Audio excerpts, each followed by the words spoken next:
Here we go, lesson 2.2, deductive reasoning.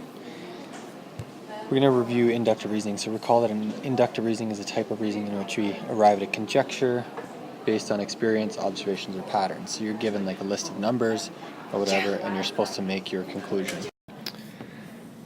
Inductive reasoning, however, does not guarantee that a conjecture is true in all cases, no matter how many examples we have to support the conjecture. Inductive reasoning can never be used to prove a conjecture. It's using logic to reason. So Susie dropped off a film at Quick 1 Hour Photo. Quick 1 Hour Photo advertises that your film will be developed within 1 hour or there's no charge. Susie dropped off a film and it wasn't developed until 11:15. What can Susie deduce? Well, Susie can deduce that it better be free of charge. That's what they advertise. So, what can Susie deduce from this information? That it will be free. Okay. Deductive reasoning. Deductive reasoning, also called logical reasoning, is a logical process of using true statements to arrive at a conclusion. In the scenario above, Susie used deductive reasoning to conclude her film will be developed free of charge.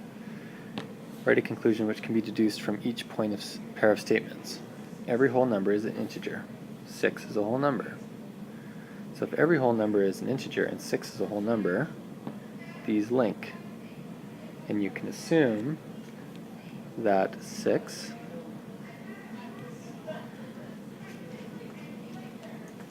is an integer.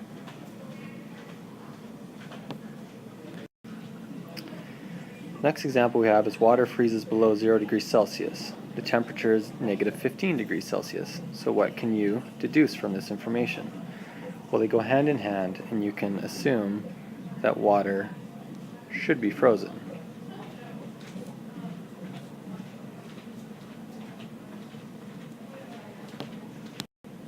So a theorem is a statement which can be proved using logical or deductive reasoning. So you're going to come up with theorems. So in lesson 1, class example 4, we used inductive reasoning to write a conjecture on the sum of 3 consecutive integers was divisible by 3.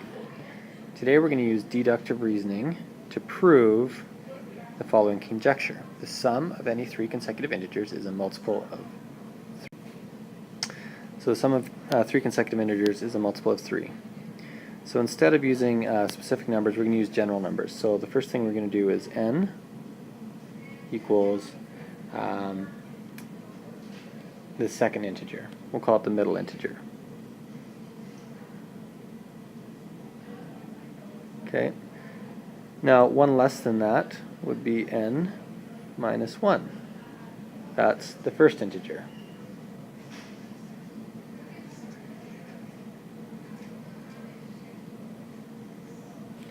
And then n plus 1 would equal the third integer. Okay. Now, if we go n minus 1 is the first one. We add it to the second general integer and add it to the third integer. We're going to set it up that it's going to be a multiple of 3. Alright. Now, if we add everything up,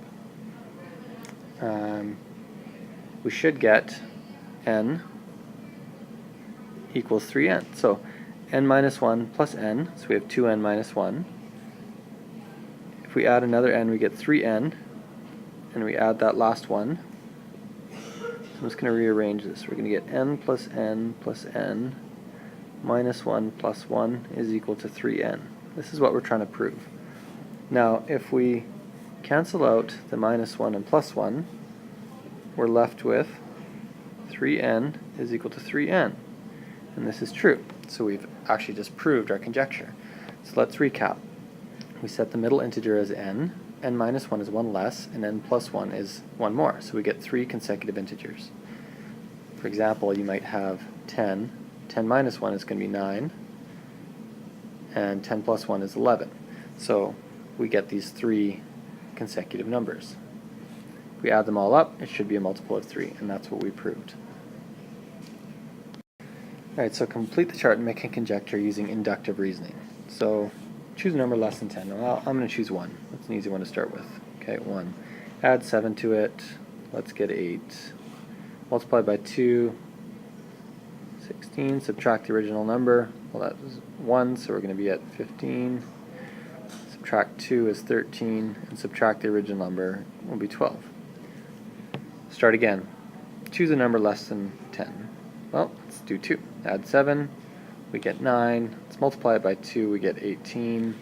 Subtract the original number, so 18 minus 2 is 16. Subtract 2 is 14.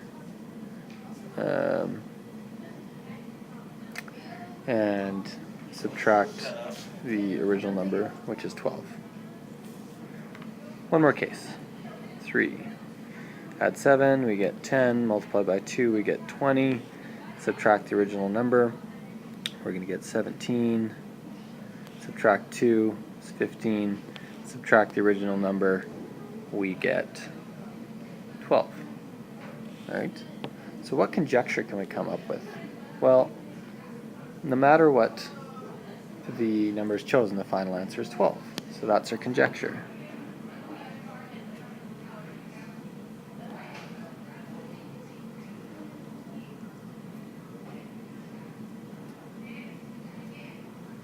This pen is no good, no matter the number.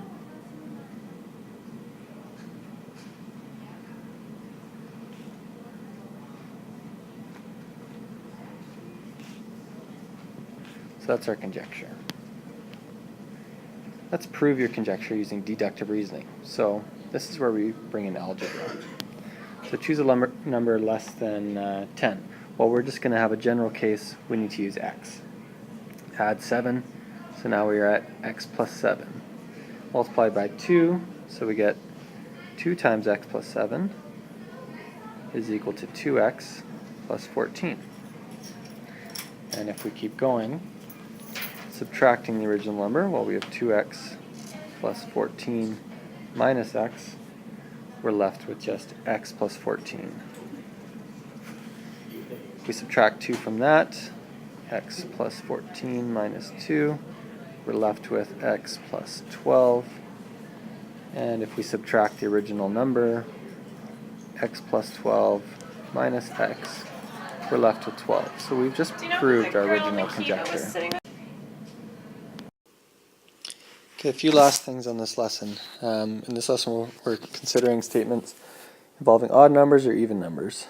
Note that we use the notation 2n for even numbers and 2n minus 1 for odd numbers, or 2n plus 1 for odd numbers. So why do we have to use 2n for even numbers? Well, even if you start with an odd number, n, and you multiply it by 2, whatever that last lone pair is, so if we have the number 3 for example, and we double it, well, each pair then can be paired up evenly. So if we multiply by 2, even if it's an odd number, it becomes even. On the other hand, if we have 2n minus 1, where n is an element of the real number system, if we start with what we just proved to be an even number and we subtract 1, we get odd. And this also works for starting with an even number and adding 1, we still get an odd number. So consider the following statement. When two odd numbers are added, their sums are always even. Use inductive reasoning, 3 cases, to suggest the statement is true. So let's pick a couple numbers here. So 2 odd numbers. So 5 plus 7, 9 plus 3, and let's go 11 plus 13. So in the first case it equals 12, second case also equals 12, the last case equals 24. So in these 3 cases it's true. Use deductive reasoning to complete the proof of the statement above. Let the numbers be 2n minus 1 and 2m minus 1. So we start with our first number, 2n minus 1, and we add it to 2m plus 1. try that one again there. 2n minus 1 plus 2n minus 1 equals, so 2n plus 2n is 4n, minus 1 is minus 2. So if we have any number, even if it's odd, if we multiply by 4, we'll get an even number, and then we're subtracting again an even number, so any answer becomes even.